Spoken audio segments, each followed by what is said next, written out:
Everything you've been told about spiritual awakening is a comfortable, dangerous lie. You were promised peace, high vibrations, and an effortless connection to the divine.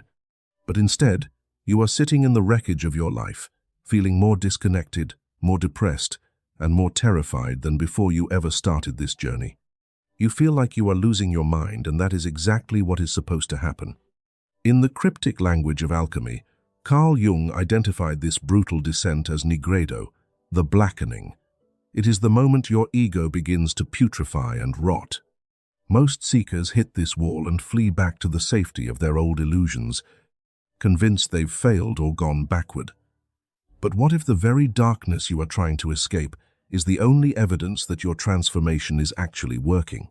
What if the dark night of the soul isn't a mistake, but a calculated, alchemical destruction of everything you think you are?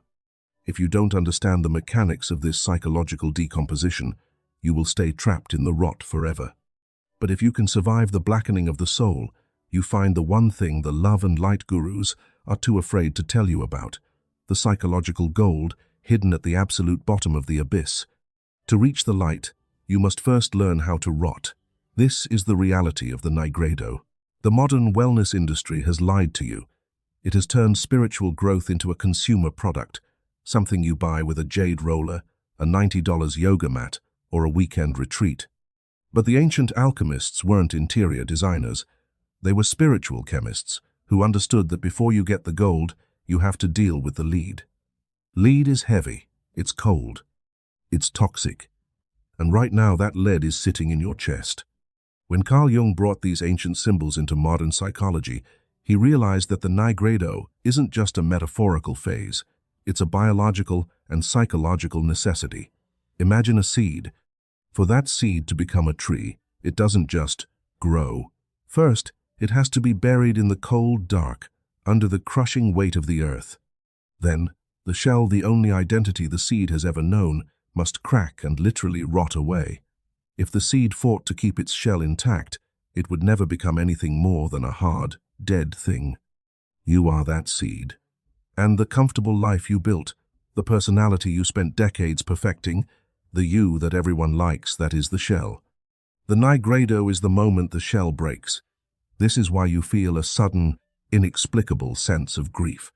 You are mourning the death of the person you thought you were, but you haven't yet met the person you are becoming. You are in the liminal space, the in-between. This is where the real terror sets in. You might experience chronic fatigue, a total loss of interest in your passions, or a sudden, crushing realization that your career and relationships were built on a foundation of sand. In clinical terms, they might call it anhedonia, or depressive episode. In Jungian terms, it's the withdrawal of projections. You are finally seeing the world as it actually is, stripped of your childhood fantasies, and it's terrifyingly bleak.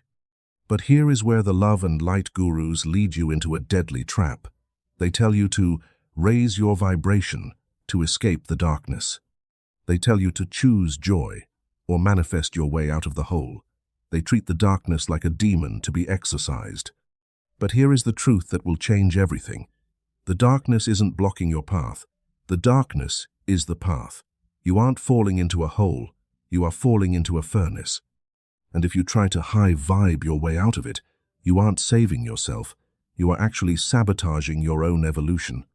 In fact, the harder you reach for the light, the faster you ensure your own destruction. Why is the Nigredo so violent? Because you've been running an unpaid debt to your own soul. Jung called it the shadow. Everything you repressed, the anger, the shame, the desires you labeled unspiritual, it didn't vanish. It's been fermenting in the basement of your psyche. Now, the floorboards are rotting, and the basement is flooding. You think you're being punished. You aren't. You're being integrated, but integration requires an absolute sacrifice, your reputation. In the Nigredo, your good person mask begins to melt. You find yourself snapping at people you love. You feel waves of irrational jealousy. You see the monster in the mirror and realize it's not a stranger, it's you. This is the moment of putrefaction. The alchemists literally watched organic matter decay into a black, foul-smelling sludge. In your life, This looks like the total collapse of your why. Why do you work this job? Why are you in this marriage? Why do you care what people think? Suddenly, the old answers don't work. The engine of your ambition has seized up. This paralysis isn't laziness. It's your soul refusing to fuel a lie. But there's a trap here, a trap that turns spiritual seekers into permanent residents of the abyss. It's the identification with the victim. When the Nigredo hits, the pain is so intense that your ego tries to find a new identity in the suffering itself. You become the tragic hero. You start wearing your depression like a badge of spiritual honor. You stop trying to transform and start trying to be the one who suffers most. Jung warned that if you stay here, you don't become gold. You just become more lead. You become toxic. To move through the blackening, you have to do the one thing your ego hates more than death. You have to stop judging the process. The alchemists had a term for the state of mind required to survive this. Massa confusa. It is the confused mass, a state where nothing is clear, nothing is defined, and no one is in charge. If you try to fix it, you break the alchemy. If you try to organize the chaos, you stop the birth of the new self. This is why the high vibe movement is so dangerous. It's like putting a fresh coat of paint on a house that's literally on fire. It doesn't save the structure, it just hides the damage until the roof collapses. The Nigredo doesn't want your prayers, it wants your honesty. It demands that you sit in the dark without a candle and admit that you have no idea who you are. This is the solution, the dissolving of the ego's boundaries. You are being broken down into your primal elements. But as your old life dissolves, something strange begins to happen in the sludge. A new kind of heat begins to rise. Not the fake warmth of a positive affirmation, but a raw volcanic energy from the depths of the unconscious. This is the calyx, the cup that must be emptied before it can be filled. Most people quit here. They go back to the jade rollers and the shallow wellness tips because the void is too quiet. But if you can stay in the silence, if you can resist the urge to manifest your way back to comfort, you will notice a shift in the darkness. The rot stops being a sign of death and starts being a sign of fertility. But before the first spark of the albedo, the whitening, can appear, you must face the final and most terrifying guardian of the Nigredo.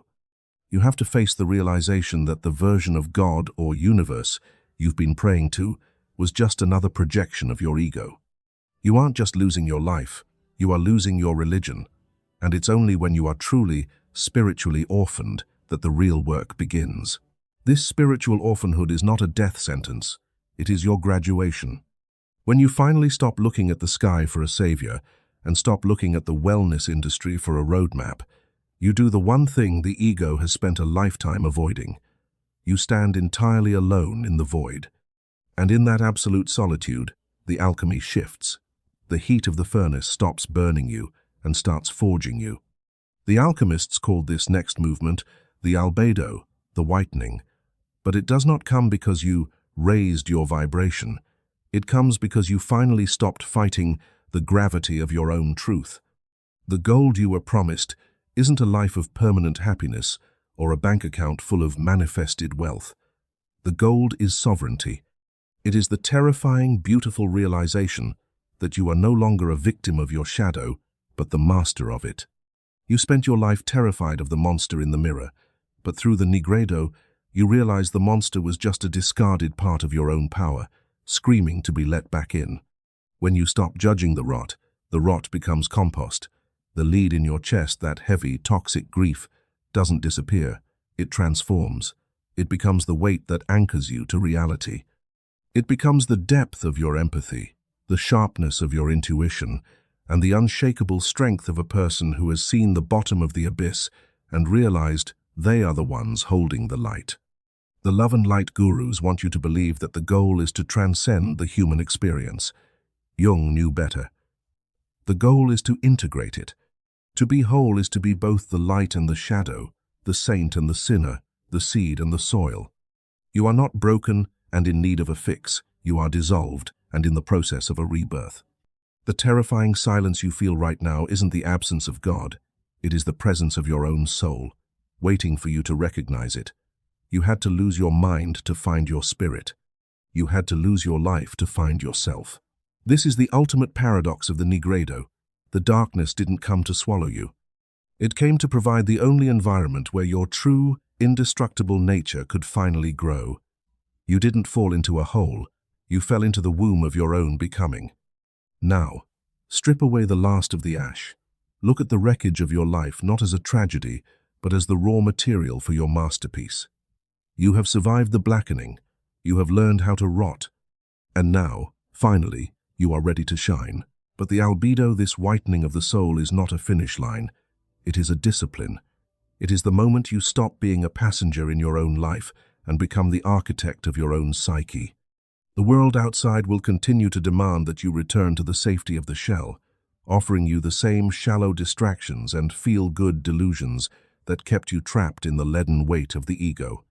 If you have realized that the only way out is through, and that true power lies in the integration of everything you have spent a lifetime trying to hide, then you belong here. We are building a sanctuary for those who have outgrown the wellness industry and are ready for the raw, alchemical truth of the human experience. The transition from rot to gold is a solitary path, but you do not have to walk it without a map. If this message validated the darkness you are sitting in right now, hit the like button not just for the algorithm, but as a testament to your own resilience. Subscribe to claim your seat at the furnace as we navigate the great work together. And before you leave, step into your sovereignty by dropping this exact commitment in the comments below. I surrender to the rot so I can forge my own gold. Let's finish the alchemy together.